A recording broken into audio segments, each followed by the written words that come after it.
At the beginning, I wanted to encourage everyone, give us a review of this podcast or our podcast in general on Google My Business. And that link is in the show notes. Just click on that link. You'll have to sign into your Gmail account or your Google account. And then give us some feedback on this episode or the podcast overall. I'm trying to do an alternative to giving reviews in Apple Podcasts and just do it on Google. So the link is in the show notes. You'll have to sign into your Google account and give us a review. What frustrates me being in the industry is when somebody says, well, somebody told me this is the best plan for you. This is and it's frustrating because unless you had that crystal ball and you knew exactly when your health was going to change or if it was going to change, no one can tell you with absolute certainty what's best. We are looking forward our way. We're in Studio C in the 511 Studios in the Brewery District, south of downtown Columbus. This is Brett. With me is Carol. How are you? I'm good, Brad. How is it going? Good. Wonderful. This is going to be another great episode. It is, because we have one of our... keep saying that, but we really, really, really do mean that. We do, because today we have one of our favorite people returning to talk with us today. Yeah, we want to welcome Josh Kinzel from Seniority Benefit Group.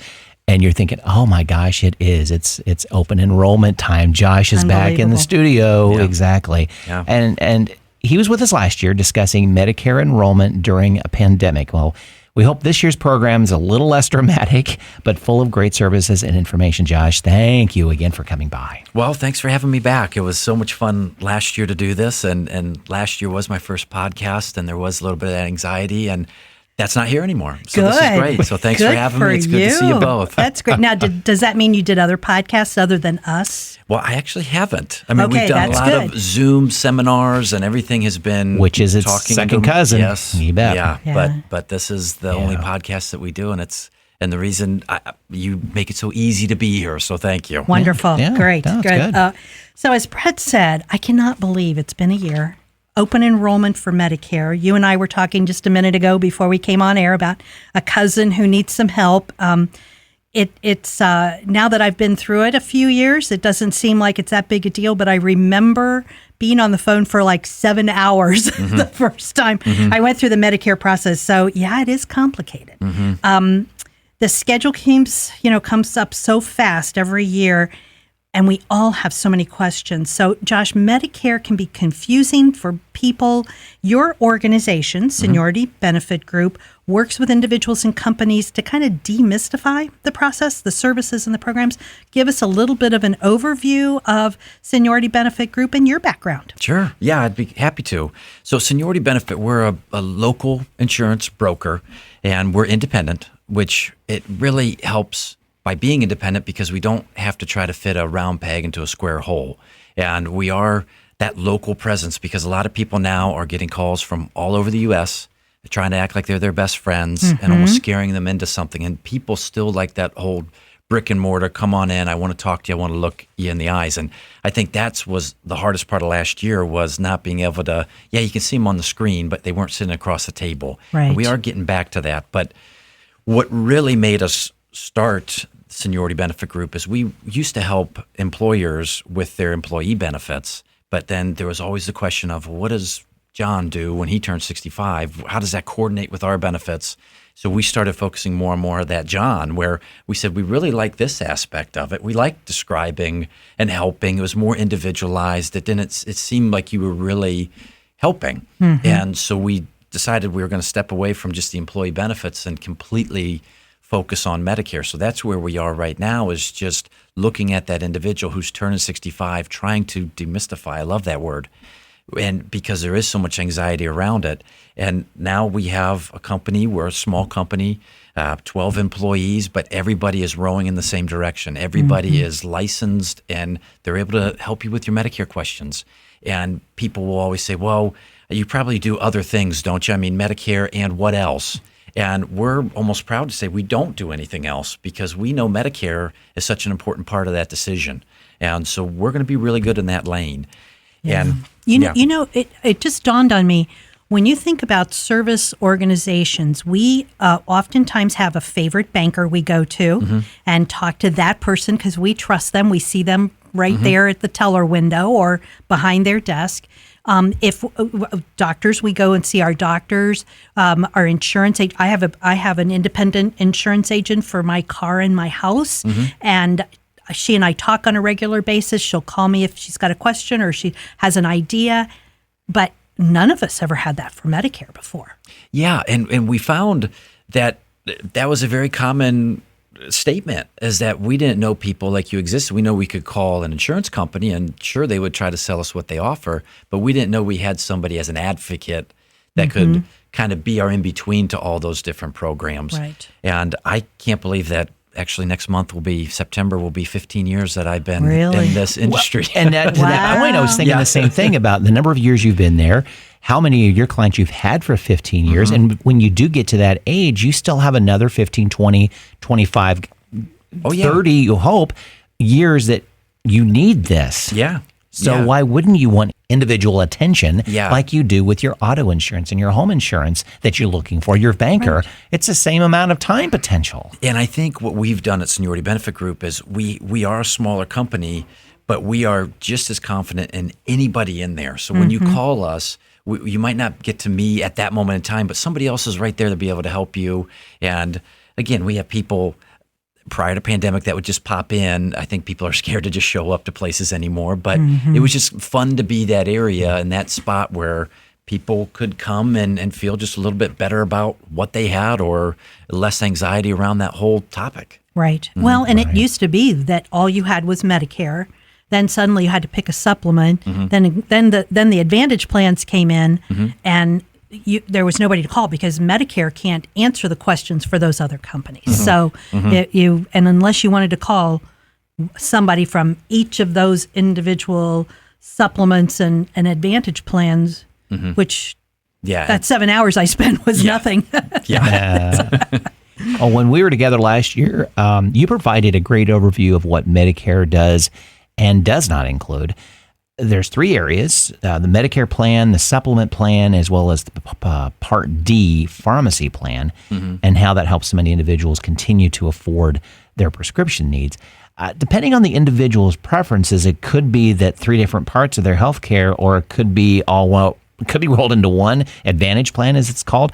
Can you review the 3 parts again and how they work together? Absolutely. Yeah. So, and that's the biggest piece of it, is that I think people think that there are all these different choices, which there are, but fundamentally there's only a couple different pathways to go down. So when you are approaching Medicare, there's 2 parts to basic Medicare between you and the government. It's Part A, which is your hospitalization, and it's Part B, which is anything outside of the hospital. So it really is something. It's your red, white, and blue card that you've seen a neighbor has or you have, where you can go anywhere in the United States. It's a federal program that takes Medicare. Show your red, white, and blue card. If you have A and B, it's going to cover about 80% of a bill. Not down to the penny, but about 80%. But what that leaves is that 20% that you have to pay, which is an open-ended 20%. So most folks now on an insurance plan, they might have a high deductible, but at least there's a limit of what they're going to have to spend. With original Medicare, there's no limit of that 20%. And also, if you went to the pharmacy with your red, white, and blue card, it's not going to do anything. And that's one of the pieces that people say, well, I thought I just signed up for Medicare and that was going to be my insurance. Right. It does cover quite a bit, but it leaves that 20%. So now you're at this crossroads of what do I do about the 20% and what do I do about my prescriptions? Because I have some prescriptions I have to pick up every month. 2 basic pathways. You either say, I'm going to add a traditional Medicare supplement to just address that 20%. It's called a Medigap plan for a reason. It just looks at the 20% that Medicare leaves and fills it. You pay a premium to have that. And then you can add a prescription drug plan on top, that Part D. That's one pathway. So you can say, I'll have a supplement to cover my 20%. I'll have a prescription drug plan to address my prescriptions. Or like you said, Brett, the other way to go are those Medicare Advantage plans. Or Part C is what they're also known as. And these are the ones that are getting so much more attention these days because it is a wrap it all into one. But it's very profitable for the insurance companies, so they're putting a lot of effort into advertising. So you've seen a Hall of Fame quarterback a lot on TV promoting, and he's not telling total lies, but he's not telling total truths either. So it's isn't an option where with the Medicare Advantage plan, it can be a very good option because what you're doing there is a lot of times not adding any premium, wrapping everything up into one. You do have a network of doctors, but you have a copay, and it does include your prescription coverage. So it's all one of those one size where you can just show your card to the doctor, hospital, or pharmacy. You have a little bit more risk in that path, but it's a lower premium. So really, when you get to that fork in the road, do you say, do I want to pay them now? Do I want to pay a premium every month to go with the supplement? Maybe not as much out of pocket when I use it. Right. Or do I want to pay them as I go with a Medicare Advantage plan? And what frustrates me being in the industry is when somebody says, well, somebody told me this is the best plan for you. This is and it's frustrating because unless you had that crystal ball and you knew exactly when your health was going to change or if it was going to change, no one can tell you with absolute certainty what's best. So you just try to get a comfort level of where you are. That is, I think that I just sit back and think when my parents were getting their Medicare, and then suddenly there were those special plans. This was before the Advantage plans came on, but suddenly there were, and I don't want to say the name of it on the podcast, but everybody and their brother had this one particular plan, and my uncle kept telling my mom, this is what you need. This is the best plan. This is the best plan. My mother was going the other way where she paid a higher premium because she was really sure that they were going to cover everything because my dad had been sick. So what happens, all my uncle and aunt and all those folks who swore this was the best plan were paying buku dollars of things that were not covered. And my parents were luckily covered. And they did. They paid more of a monthly premium, but that way she knew she could budget that monthly premium every month. People like no that surprises. Right. Okay, so Josh, even if our listeners are not 65, they could be assisting a family member, as I was talking to you about my cousin, folks who are trying to choose a Medicare plan. And, you know, what I'm hearing is, as you said, the guy on TV throwing the football, I'm hearing the folks say to me, well, that a TV ad said that my plan was no good and I'm not getting covered by everything. Well, you don't know. How do people prepare to begin getting their Medicare coverage as they approach their 65th birthday? What do they have to really keep in their mind? Well, I think one of the best things to do is really get a firm grasp on what you have currently. So what kind of plan you have with, you might have a higher deductible. You are paying something when you go to fill a prescription. So it's almost try to get comfortable with that, because Medicare, a lot of these group health plans that you have came out of the Medicare. They look at Medicare as a backbone of what should be covered and everything. And some people get a comfort in that, knowing that, well, if it's covered by my current plan now, more than likely Medicare is going to address it in some fashion. So an employer plan, comparing your employer plan. Even and making assumptions. Yeah. Okay. Or even just get a feel for what you're currently spending. Right. So you're not.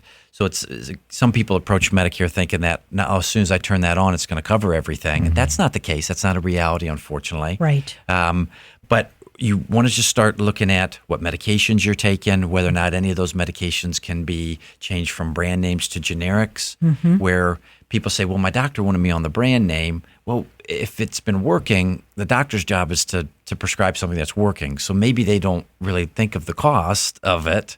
And so just trying to start asking, is there any other alternatives? Because that's the one piece of it when you get to Medicare is the prescription piece, which we'll touch on.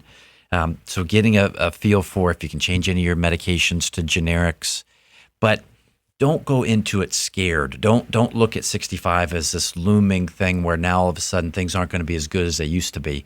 A lot of times, actually, people are surprised by how well Medicare covers what they're looking to be covered, and they say, "Oh shoot, I didn't think I wanted to be 65, but here we are, and now I can go on a plan like that." Well, and a lot of folks have not had coverage, or they've had to go in the over the exchange, and they're paying a lot, and again, they're thinking, okay, Medicare's not going to cost me anything. There is a cost, but and there is a lot of coverage.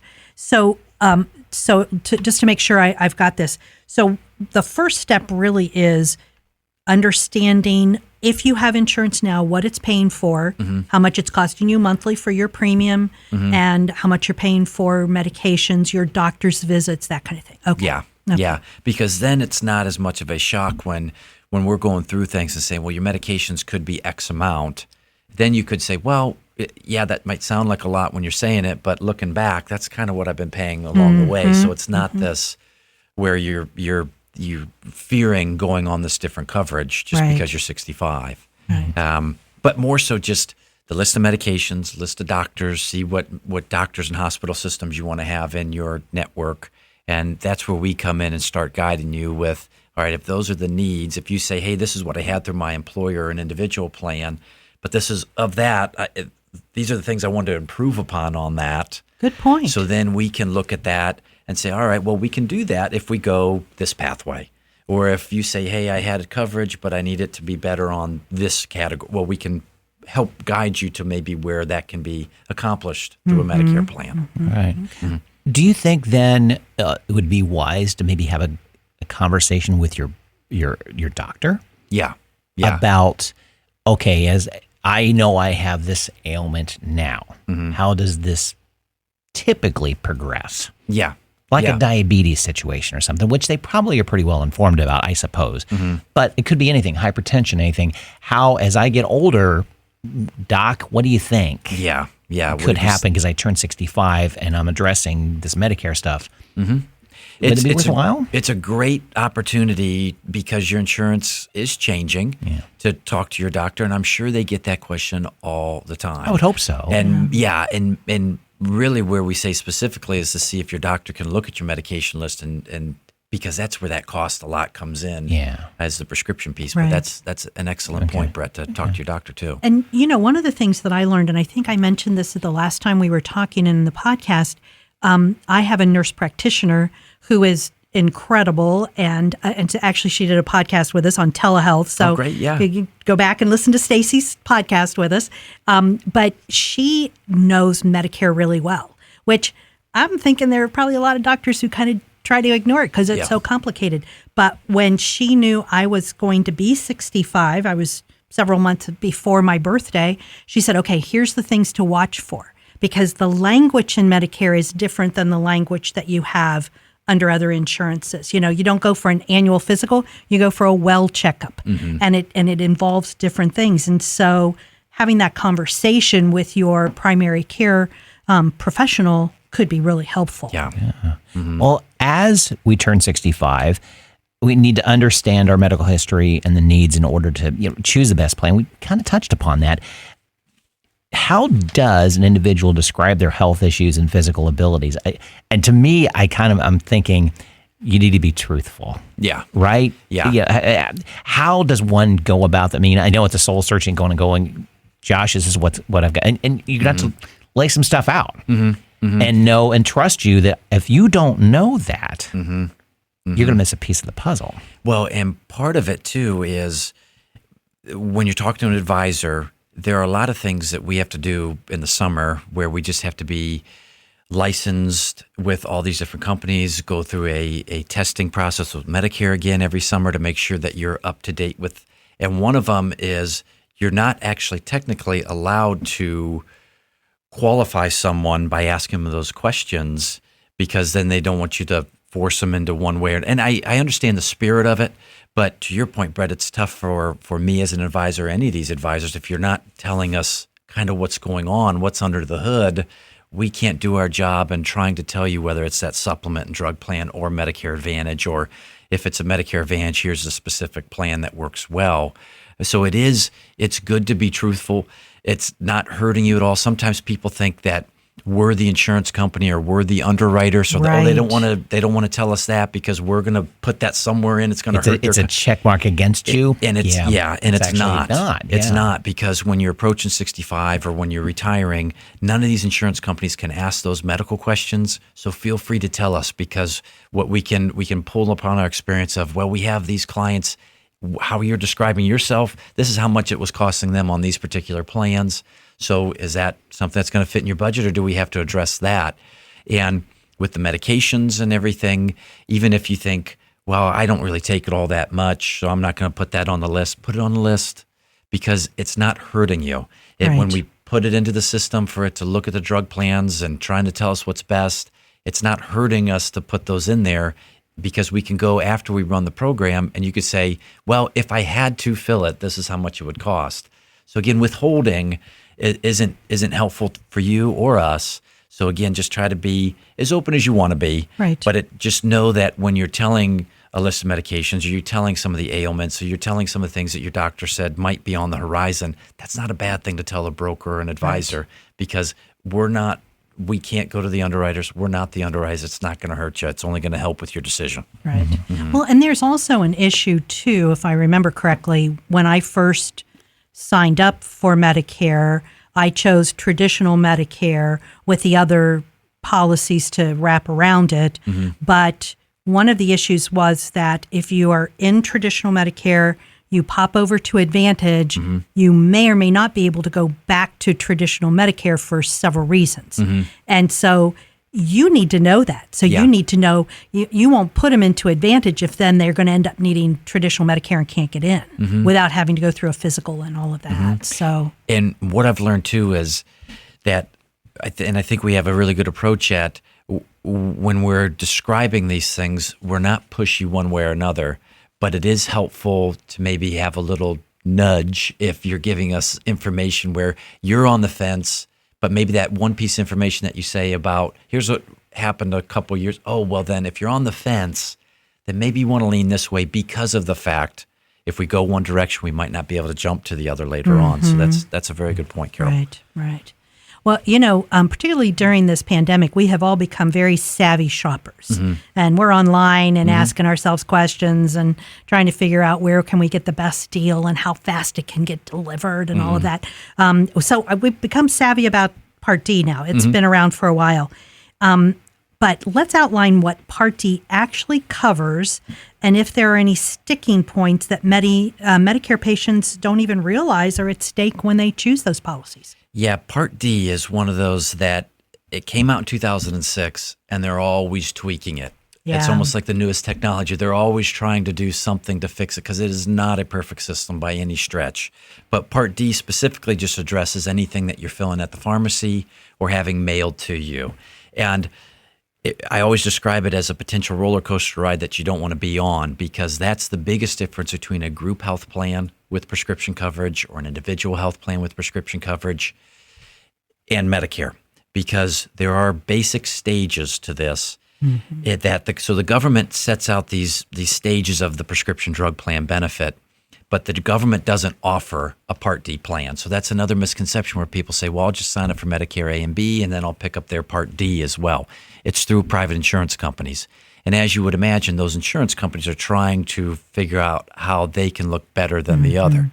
But the same basic structures behind the scenes, where there's 4 different stages.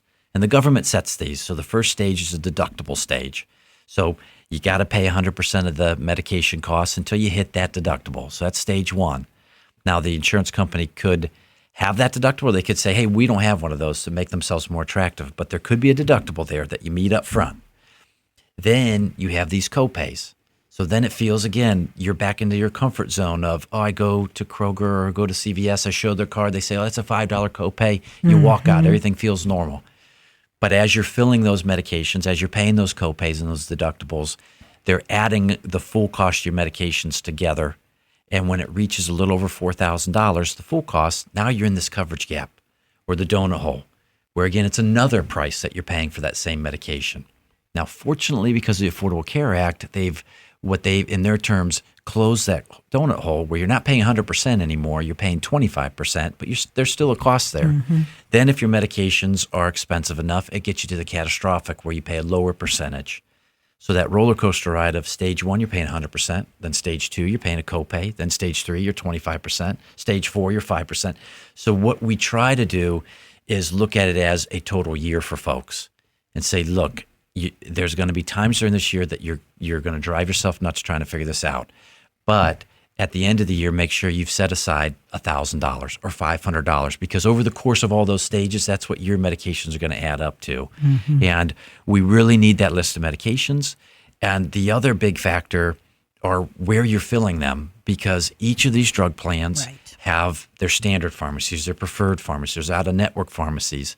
And so some people... And the mail order. And the mail order pharmacies and the specialty pharmacies.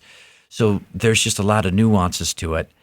The other thing that we've realized over the past 2 years or so are those coupons, like GoodRx is another, not to advertise a specific, but they're a great resource that you can still use while you're on a Part D plan. Now not to be a Debbie Downer about some of this, but the other downside, when somebody's starting to talk to us initially and they're running through their medications, and one of their medications we know is very expensive, but they don't know it's very expensive because they've had a manufacturer discount on that, where they say, well, I have a coupon card. I only pay $10. Well, those coupon cards don't work anymore once you're on Medicare prescription drug plans. Okay. And so that's one of those where if I could reach in and change something, that always comes up every year, where I said it feels as if that could be somewhere that they could really just say, you know what, those manufacturer's discounts that you had at your group plan, extend them into Medicare. But that's the other.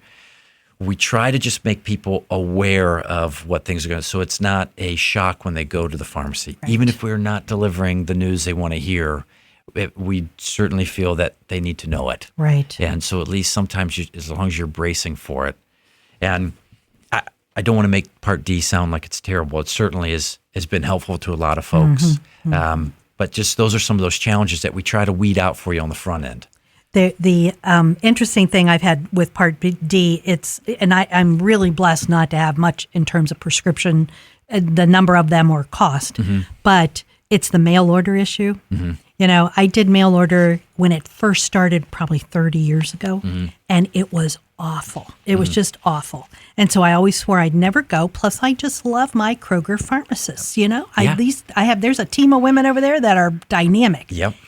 So I'm on my third different insurance for Part D. And it's because I've been able to get the costs down. Well, the group I'm with now, it is a daily issue of publicity, emails, phone calls, stuff in the mail, because they want me to do the mail order. And so I'm thinking to myself, I'm going to pay a little more the next time around than to deal with them anymore. Yeah. It's just too hard. Well, yeah. And it's all about bottom line with the insurance companies, where we want to think that they're doing this as a good thing. And it is offering a service, certainly. But you have to always kind of think, why are they calling me so much? Why are they putting so many resources into switching me over there? And just like anything else, too, it works great for some folks. It works terribly for others. So it's, at least at this moment in time, there's no prescription drug plans out there that are forcing you to do mail order, which some company plans are doing now. Right. So that's the, and you I do think still it have the started freedom out of choice. Yeah, it started out that way, where they really did push you into, you had to pay more if you did it through your local pharmacy. Yes. You could only get 30-day prescriptions, all of that. And that is better. And true, it's no fault of this company. It's just an issue of business, but it's just annoying. Yeah, Yep. I could see that. Yes. You alluded to, and we'll call it by its name just because I don't know any other name, GoodRx. Could you talk a little bit more about what those cards are? I think if we understand what they are and why they stop, it might be a better understanding going, oh, that makes sense why these discount cards don't work anymore. Well, there's two different types. And there's manufacturer discounts. So when you have it through an employer plan or an individual plan, the actual manufacturer of that drug, even though the drug might have a $900 a month retail shelf rate, they're allowed to, as a manufacturer, offer you a discount where they're going to say, hey, look, just pay us $10. And somehow that works out for them. GoodRx is just independent from those. So even though those manufacturer discounts, the government doesn't allow those manufacturers to do that for folks on prescription drug plans, but GoodRx is just across the board. Those still do work. So it is with GoodRx, it's just you go online, you type in your medication, you search pharmacies around. It's a good way to pharmacy shop too, to see which one offers it at lower prices. But at least at this moment in time, you're still able to use that GoodRx. It's not tied into a manufacturer. It's not tied into a specific drug. And you're able to price check and say, hey, my Part D plan says it's going to be a $10 copay. GoodRx says it's going to be $2. Have the pharmacist run it through GoodRx, and you could still do that at this point in time, at least. You know, there's a whole other area that, and I don't want to put you on the spot because we didn't discuss this earlier, but you did mention specialty pharmacies. So a friend of mine has to take 2 drugs through a specialty pharmacy, which are like compounded drugs. They're specially made for her, and they are to the tune of thousands of dollars a month. There are foundations that help people pay for drugs. and she got that information from the pharmacist. So it really pays to talk to the pharmacist. Well, and I remember very early on meeting a few pharmacists that I went to school with and afterwards where they really know their stuff, for lack of a better term. I mean, they know where you can get those resources. They know different angles that you just wouldn't be able to find on your own. So yeah, talking to doctor, talking to pharmacists are the way to kind of navigate this too. More of a team approach. Right. Did you see mistakes or problems for the first time Medicare patients this past year? Were they able to be corrected? And I guess ultimately is how do you avoid those situations as a first timer? Yeah. And I think overwhelmingly, the only mistake I saw people make is when you get a call from somebody or when you get unsolicited, where you're not reaching out to get that advice, it feels very fear-driven that people, the way the folks on the other end paint this picture of dread, where if you don't do it now 6 months ahead of time, you're going to be penalized for the rest of your life. And you'll try to interrupt them and say, well, I'm still working. Oh, well, there's a penalty. They're not really listening to you. And so I've had a lot of folks that will call us after finding us or just another local resource that you can easily dispel that. But the mistake that folks will make is sometimes falling prey to that and saying, okay, well, then sign me up because I don't want to be penalized. What you're telling me, I don't want that future. So whatever I need to do to avoid that. So then they end up getting on these plans that maybe are just new to Ohio, trying to build their business here, that offer low rates to begin with. And it is sometimes hard to get out of those if you do have pre-existing conditions, because there are still sections of Medicare that they allow that to come into play. But that's the main mistake I see. But an overwhelming just statement of most of these plans, if you're going through a company that you've heard of before, there are certain levels of benefit that they have to give you. So you just don't want to go with one that you haven't heard of. If it sounds too good to be true, it probably is. That's the one mistake I really see. Or if you're on one of these Medicare Advantage plans that can work very well as long as your doctors are in, that's the only other real mistake that I see is sometimes people say, well, my neighbor loved this plan. So they said this is the best plan. So I just signed up for that plan. But your neighbor loves broccoli and you don't. Exactly. Yeah. And I try to tell folks, normally asking your neighbors or your friends what they did is a good thing if you're buying a fridge or a car or something. But when it comes to the health insurance, it's a totally different decision point. So your neighbor might not go to the same doctors. And guess what? Their plan covers their doctors, but not yours. Right. So, but the good news, most of that is fixable, though, Brett, where even if somebody comes in and went with the plan that doesn't have your doctors, there are open enrollments every year that we can switch it around. I was just going to say that, too. That is the one situation that I really think is to everybody's benefit is Medicare can change every year. Doesn't have to, but it can. It's like this pharmacy thing. I'm like, it's not anything against them. Yeah, I've saved a little tiny bit of money, but it hasn't been worth the aggravation. Yeah. So I'm going back to the originals. Yeah. So Josh, we're taping this a little before open enrollment starts. So I think all the decisions on 2022 haven't actually happened yet. But can you give us a little information on the tips and what changes that we do know about for Medicare for next year?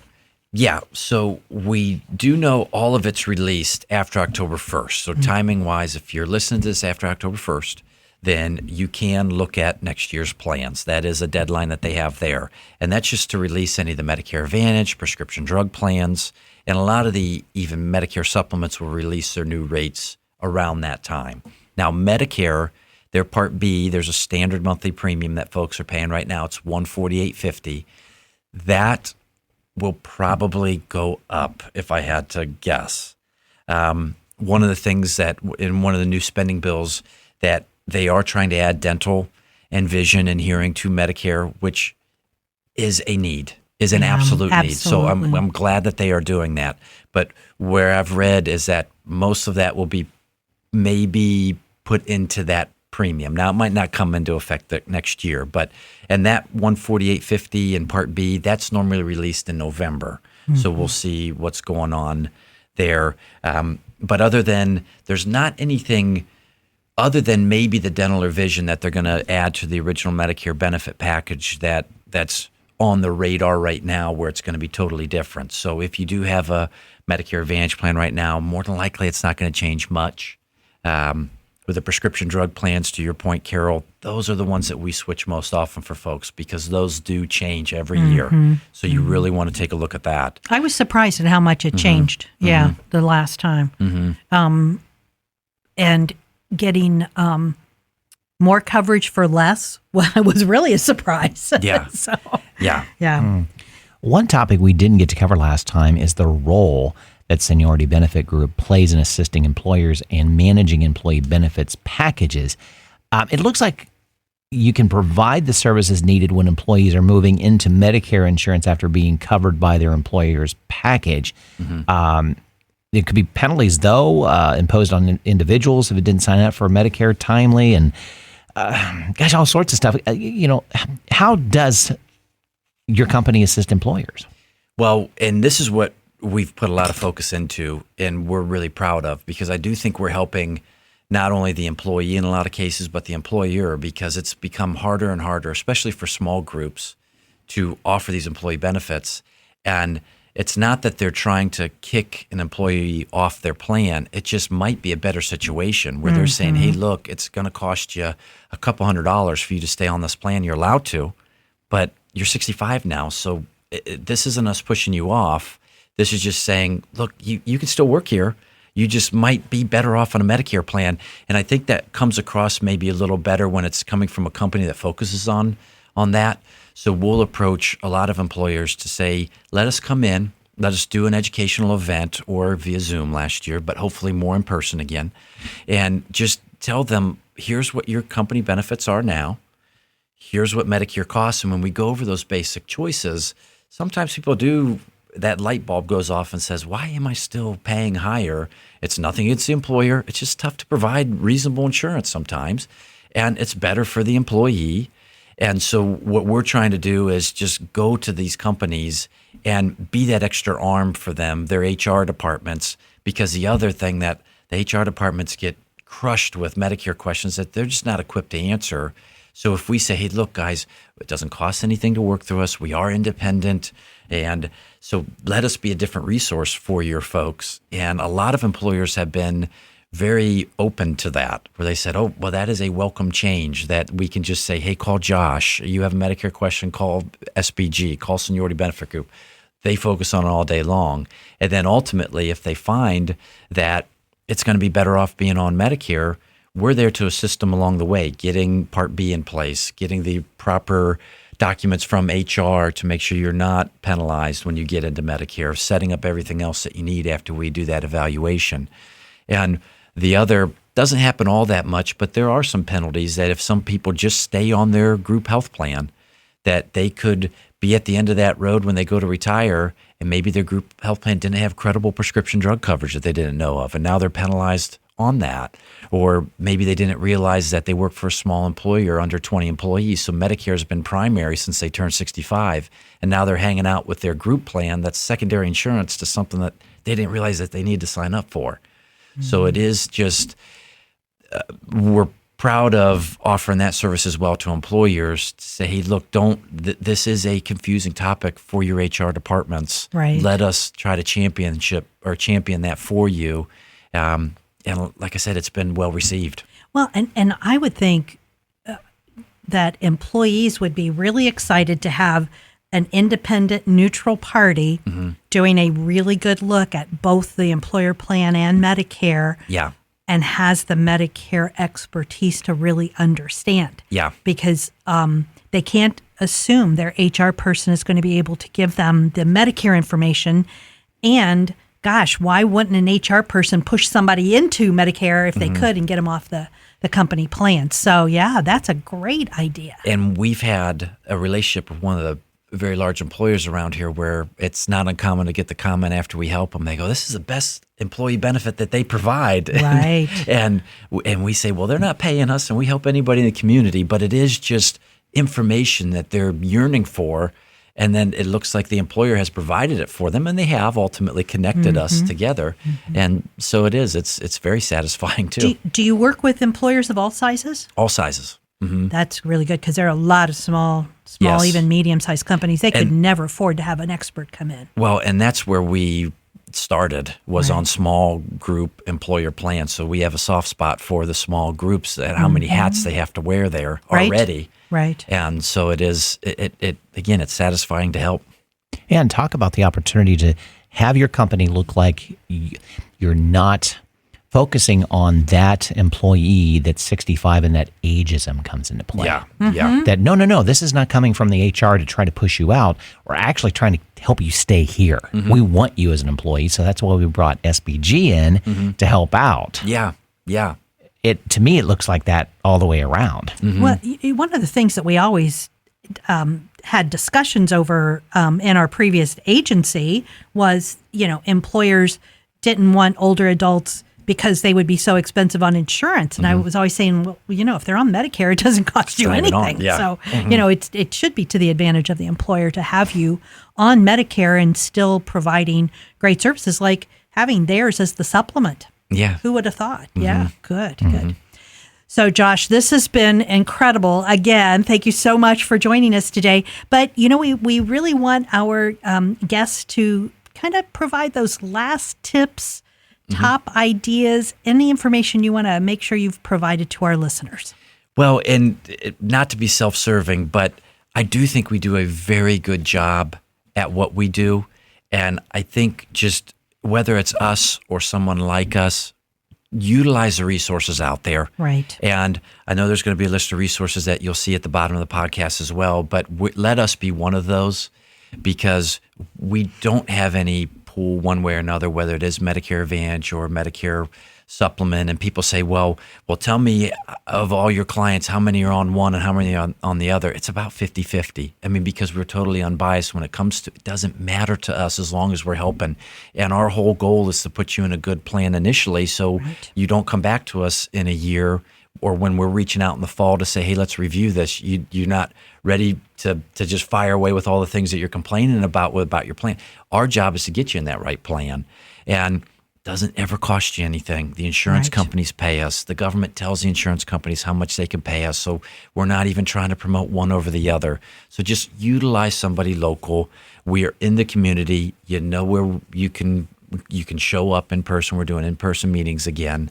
What is the geographic region that your company specifically looks at? Well, we're mainly in Ohio, but we do have 11 other states that we can help with, because we know people retire out of the state. Okay, and good. so Good to we know. want to be able to not only help you when you retire here in Ohio, but if you move to Florida, Arizona, or the Carolinas. Ooh, there we go. Yeah, I'm ready. I know. Yes, Especially me in too. February. Yes. So our footprint really is Central Ohio, but anywhere in Ohio. And then beyond that, there's 11 states that we can help with too. Well, listeners, as Josh mentioned, we will have contact information for him and Seniority Benefit Group in the website information, and other resources that may be needed and helpful regarding Medicare. All right.